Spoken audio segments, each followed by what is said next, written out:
Hello students, welcome back to my class and welcome back to my channel. तो आज है disaster management का class 10 और class 10 का टॉपिक है डिज़ास्टर मैनेजमेंट में पुनर्वास।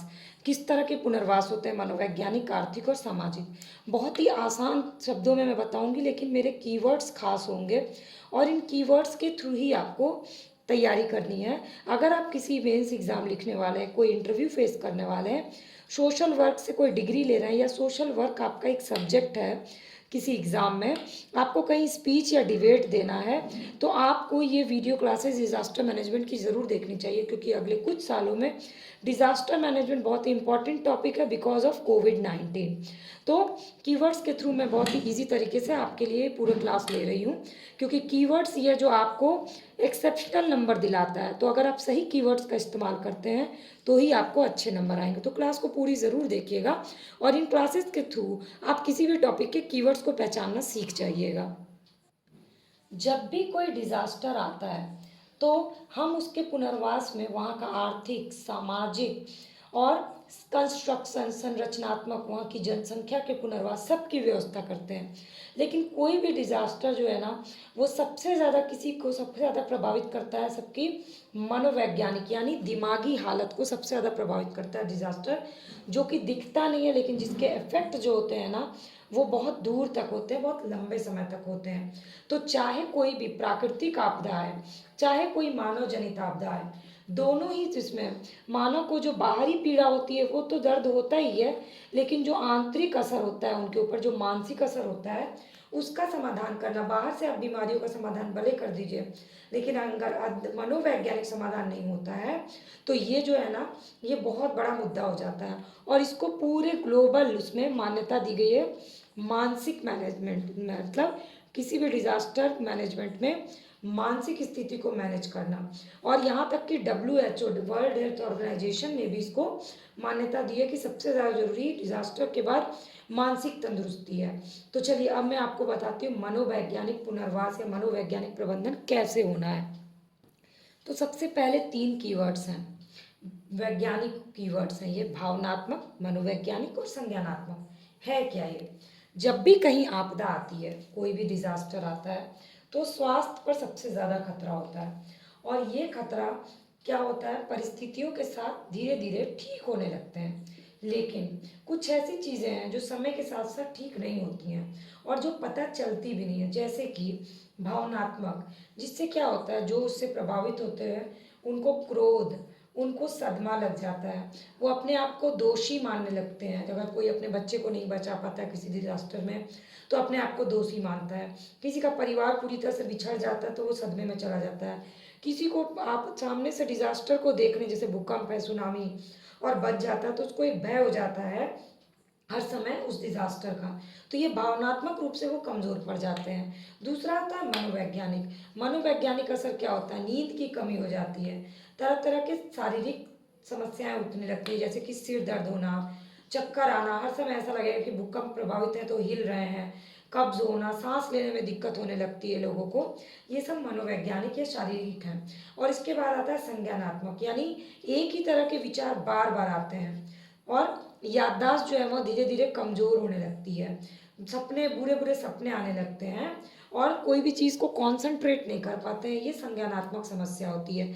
और चौथी समस्या होती है बर्ताव संबंधी समस्या, मतलब उनका सुस्ती आने लगती है, उनको निराशा होने लगती है, मतलब उनके बिहेवियर में चेंजेस आने लगते हैं। जो भी डिजास्टर से प्रभावित होते हैं उनमें ये 4 बदलाव आते हैं। खासकर ये बदलाव किस में आता है, बच्चों में आता है, क्योंकि बच्चों का मन क्या होता है, कोमल होता है। और बच्चे उतने बड़े डिजास्टर को फेस करने के बाद बच्चों पे सबसे ज़्यादा मनोवैज्ञानिक प्रभाव पड़ता है, उसके बाद बूढ़ों पे प्रभाव पड़ता है, उसके बाद महिलाओं पे पड़ता है और उसके बाद प्रौढ़ लोगों पे पड़ता है। तो ये क्रम होता है। तो इसी हिसाब से मनोवैज्ञानिक पुनर्वास की व्यवस्था होती है। तो जैसा कि मैंने बताया, सबसे ज़्यादा प्रतिक्रिया बच्चों की तरफ से आती है। क्यों आती है? क्योंकि कोई भी डिज़ास्टर आया तो ये बच्चे की प्रतिक्रिया, ये कीवर्ड याद रखिए, कोई भी डिजास्टर आया वो घर से बेघर हो गए, और उसके बाद उनकी वो आरामदायक ज़िंदगी, जो जीवन का ढर्रा होता है ना, वो पूरी तरह से चेंज हो जाता है। कितने बच्चे होते हैं जो अपने परिवार के, अपने घर वालों को मृत्यु देख लेते हैं, उसी उतनी कम उम्र में ही मृत्यु देख लेते हैं। कितने बच्चे होते हैं जो घायलों की पूरी भीड़ देख लेते हैं आमने सामने। कितने बच्चों को होता है कि खाद्यान्न तक, खाने की व्यवस्था नहीं मिल पाती, रहने की सुविधा नहीं होती है, तरह तरह की हिंसा का सामना करना पड़ता है डिजास्टर के बाद, अपने परिवार से बिछड़ जाते हैं, तो उनकी स्थिति खराब हो जाती है। और ऐसे में उनकी प्रतिक्रिया आती है जिसके पीछे का कारण होता है उनकी आयु। वो जिस एज में होते हैं वो इतने समझदार नहीं होते हैं।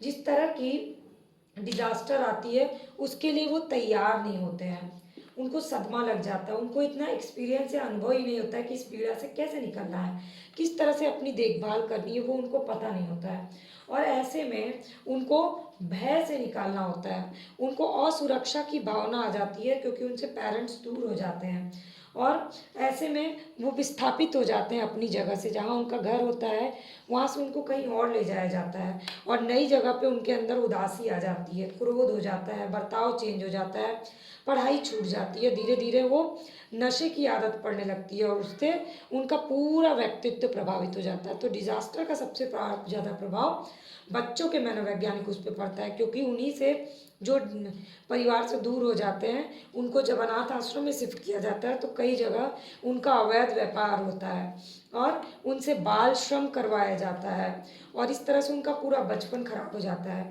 तो ये जो बचपन की अवस्था है इसके भी कई पार्ट हैं। एक होता है 2 से 5 वर्ष तक के बच्चे, उनके अंदर क्या होता है कि वो सपने देखने लगते हैं, हर समय किसी की गोदी चाहते हैं, उनको अंधेरों से डर लगने लगता है। उसके बाद आता है 5 से 11 साल के बच्चे, उनको कई तरह की शारीरिक शिकायत होने लगती है, अंगूठा चूसने लगते हैं, सोने के प्रति उनको भय लगता है अकेले, और बर्ताव चेंज होने लगता है। इसके बाद आता है 13 से 18 वर्ष तक का, उसमें क्या होता है कि वो लोगों से कम बात करते हैं और नशीले पदार्थ खाना शुरू कर देते हैं, झूठ बोलने लगते हैं, ये सारे बदलाव आते हैं। तो ऐसे बच्चे जो अपने माता या पिता से अलग हो जाते हैं, जिनके माता या पिता की मृत्यु हो जाती है, जो अपंग हो जाते हैं, जिनके माता पिता पुनर्विवाह कर लेते हैं, बच्चे अकेले पड़ जाते हैं, जिनको प्रॉपर सुविधाएं नहीं मिलती, उन सारे बच्चों की प्रतिक्रिया इन्हीं रूप में आती है। अब डिजास्टर मैनेजमेंट में बच्चों के पुनर्वास का और मनोवैज्ञानिक कौन कौन भूमिका निभा सकता है। तो कुछ घटनाएं ऐसी होती हैं जो सालों साल कोई भी नहीं भुला सकता है, चाहे वो भुज का भूकंप हो, या फिर 2004 का सुनामी हो, या फिर अभी का कोविड-19 हो। तो ऐसे में बच्चों के लिए, बच्चों के जीवन में कौशल के विकास की ज़रूरत होती है। उनको ये बताना होता है कि उन्हें कोशिश करते रहना चाहिए, उनको समझने की ज़रूरत होती है कि वो किस आघात से, किस तरह से उनकी सहायता की जा सके। उनसे इसके लिए उनसे बात करने की ज़रूरत होती है, और सिर्फ बात करने की नहीं, उनकी बातों को, उनकी भावनाओं को समझने की ज़रूरत होती है, उन्हें प्यार और आश्वासन देने की ज़रूरत होती है। और इसमें कौन कौन भूमिका निभा सकता है। एक तो सामाजिक कार्यकर्ता भूमिका निभा सकते हैं, कि सामाजिक कार्यकर्ता क्या कर सकते हैं, उनको आश्वस्त कर सकते हैं कि अब सब ठीक होगा, उनकी शैक्षणिक प्रगति में योगदान दे सकते हैं। इसके बाद उनको उस मुद्दे से बात कर सकते हैं जिससे वो प्रभावित हुए हैं, उनकी बातों को धैर्य से सुन सकते हैं, उनके अगर परिवार का कोई भी सदस्य है उनके साथ तो उससे बातचीत कर सकते हैं, और ऐसे में उनकी भावनाओं की हंसी नहीं उड़ानी चाहिए बल्कि उनको प्रोत्साहन देना चाहिए। इसके बाद अध्यापक की भूमिका होती है, और उसके बाद सलाहकार की भूमिका होती है। तो इस तरह से बेसिकली ये कहना चाहिए कि मैं समझ सकता हूँ, मैं तुम क्या महसूस कर रहे हो ये समझ सकता हूँ, इसमें तुम्हारा कोई दोष नहीं है, तुम पागल नहीं हो, चीज़ें वैसी नहीं रहेंगी जैसी थी, चीज़ें धीरे धीरे ठीक हो जाएंगी। इन बातों से उन्हें समझाना चाहिए।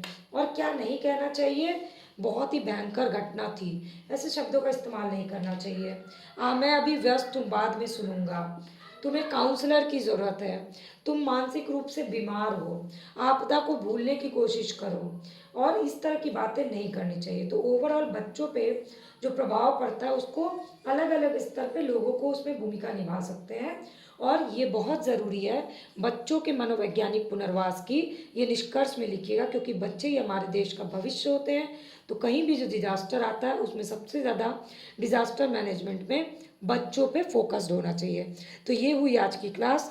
क्लास पूरी देखी होगी तो लाइक कमेंट और शेयर करना मत भूलिएगा। चैनल के सब्सक्राइब बटन को क्लिक करके बेल आइकन को प्रेस कर लीजिएगा और मेरे चैनल के प्लेलिस्ट को ज़रूर विजिट करिएगा, क्योंकि सारी वीडियो फ्री ऑफ कॉस्ट है और सारी क्लासेस देखने से आपको सिर्फ फ़ायदा ही फ़ायदा होगा।